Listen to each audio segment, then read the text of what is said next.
Hi and welcome to another Photoshop tips and tricks. Today I'm going to explain the difference between opacity and flow.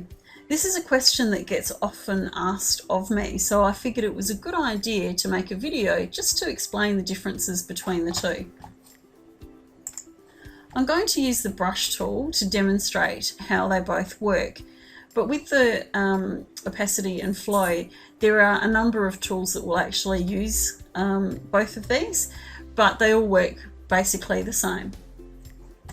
So if we turn our flow up on both our opacity and flow, you'll see that we get a full coverage of exactly what the color is and with the strength that we have given the brush over here.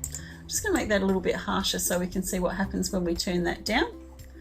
So if I bring my opacity and I bring that down to say 28%, as I go across things, you can see that I can come up and back over the area in which I've been before, and it doesn't make any difference to the color. The color remains 28% of whatever the color is that I've chosen for that brush. Now if I just switch that over from flow, bring that down to 28%, as we go out and back, you'll see that it comes back over the top, and the more times that we go over a certain area, the darker that particular area gets. So instead of giving us a specific color, it just keeps flowing out at a particular rate.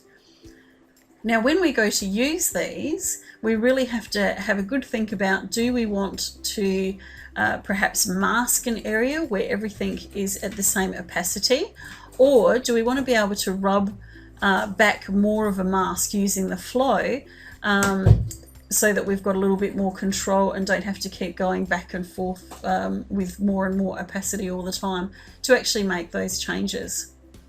I hope this has explained a little bit more about opacity and flow and how it works in Photoshop. And next time you go to use a tool with it, hopefully you will understand exactly which one of these will be of most benefit to you. See you next week. Bye for now.